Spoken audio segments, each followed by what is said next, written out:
Good morning, students. We are discussing hydrogen. It's your new unit,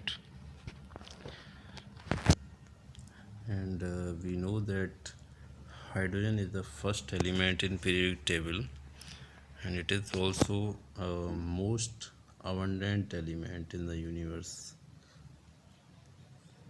अगर हम पूरे universe की बात करें तो सबसे ज़्यादा जो आपको एलिमेंट मिलेगा दैट इज़ हाइड्रोजन।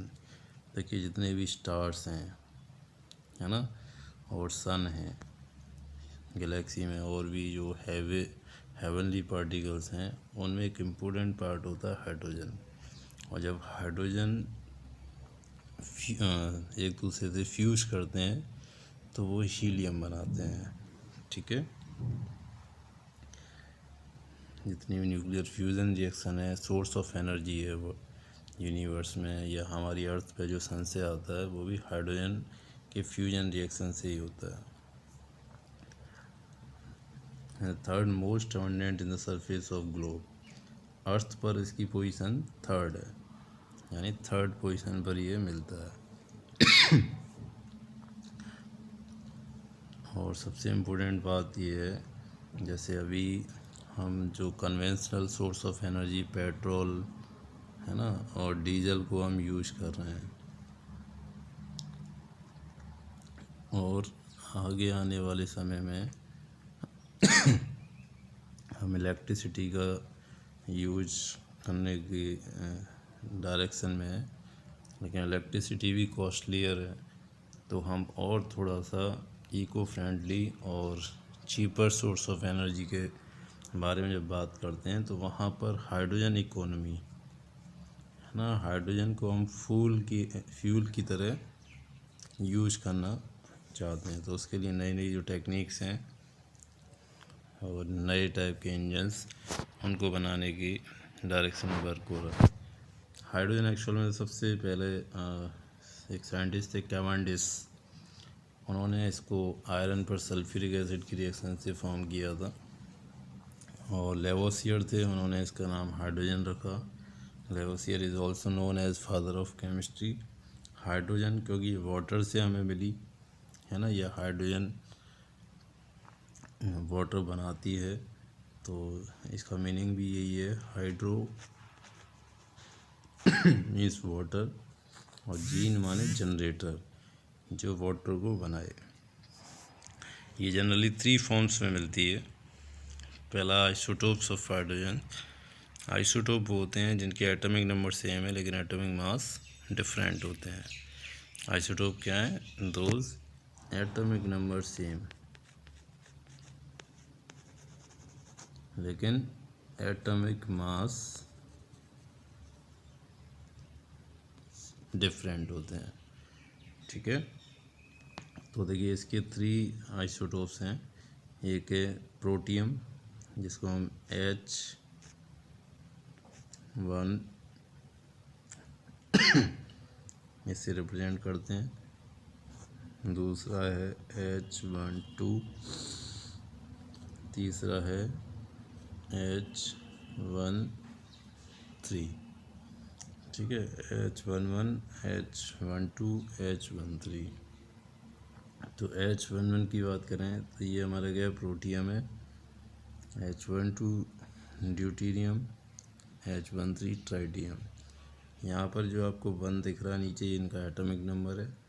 ऊपर जो आपको दिखाई दे रहा है ये एटॉमिक मास है।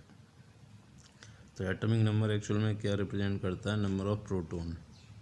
तो प्रोटॉन तीनों में 1 है। इलेक्ट्रॉन की बात करें तो इलेक्ट्रॉन भी हमारा 1 है तीनों में, है ना। लेकिन अगर हम न्यूट्रॉन की बात करते हैं तो न्यूट्रॉन प्रोटियम के केस में है ही नहीं है। पूरी पीरियडिक टेबल में यही एक ऐसा एलिमेंट है जिसके पास न्यूट्रॉन नहीं है। ठीक है, लेकिन यहाँ पर न्यूट्रॉन 1 है। और हमें पता है कि जो एटॉमिक मास होता है that is the sum of proton and neutron. तो 1 प्रोटॉन और 1 न्यूट्रॉन मिलके क्या हो गया? 2 एटॉमिक मास हो गया।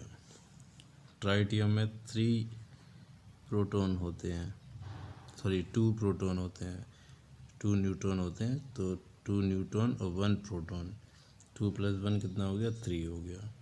यानी इन तीनों में मेजर डिफरेंस किसकी वजह से आ रहा है, न्यूट्रॉन की वजह से। प्रोटियम में कोई न्यूट्रॉन नहीं है, ड्यूटेरियम में 1 है और ट्राइटियम में 2 है। प्रोटॉन सब में इक्वल हैं, केवल न्यूट्रॉन के वेरिएशन की वजह से ये आइसोटोपी शो करते हैं। अगर हम अबंडेंस की बात करें तो प्रोटियम सबसे ज़्यादा मिलता है 99.985%, ड्यूटेरियम बहुत कम है 0.015%, ट्राइटियम नेग्लिजिबल, और सबसे बड़ी बात ये रेडियो एक्टिव होता है 12.3 ईयर्स में ये क्या होता है, फिनिश हो जाता है। ड्यूटेरियम नॉन रेडियो एक्टिव, ये भी नॉन रेडियो एक्टिव।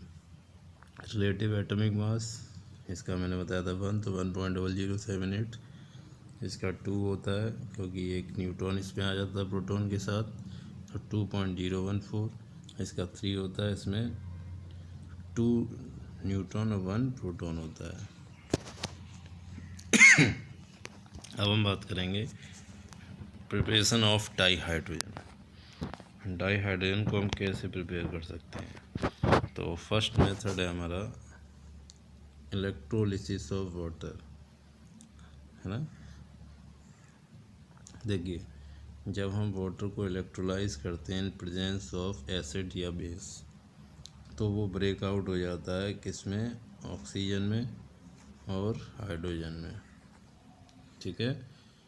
ये मेथड बहुत प्योर फॉर्म हाइड्रोजन का प्रोवाइड करता है, लेकिन इसमें एक प्रॉब्लम ये है कि ये थोड़ा एक्सपेंसिव है, ठीक है।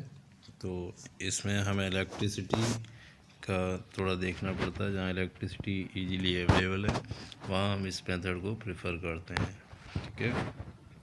Electrolysis of water. सेकंड है हमारा भाई reaction of steam on Coke.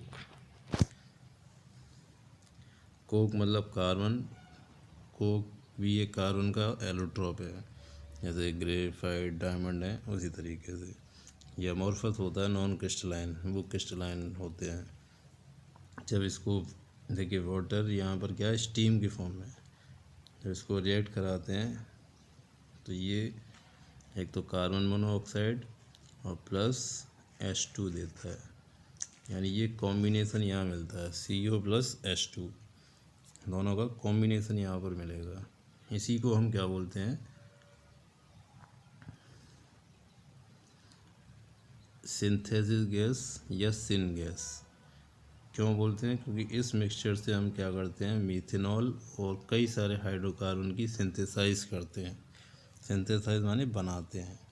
The process of producing syngas from coal is called coal gasification. इसको हम कोल गैसिफिकेशन भी बोलते हैं। यानी देखिए, यहाँ पर आप इसको करेक्ट करके लिखना, इसको हटा देना और यहाँ CO+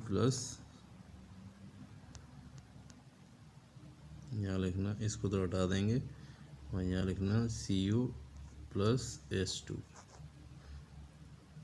है ना। ये हमारी क्या हो जाएगी, सिन गैस, क्योंकि इससे कई सारे हाइड्रोकार्बन मिथेनॉल सिंथेसिस की जाती है। इसी को हम वाटर गैस भी बोलते हैं। और इस प्रोसेस को जो ये बनाने की उसको बोलते हैं कोल गैसिफिकेशन। अब देखिए, जब CO और H2 इनकी रिएक्शन, वाटर गैस की रिएक्शन फर्दर हम वाटर से कराते हैं, तो यहाँ से क्या होता है, CO2 और 2H2 बनता है। इसको हम गैस शिफ्ट रिएक्शन भी बोलते हैं, वाटर गैस शिफ्ट रिएक्शन। तो इस वाली रिएक्शन में हमें डायरेक्ट हाइड्रोजन नहीं मिलेगी, लेकिन कॉम्बिनेशंस के फॉर्म में वो मिलती है।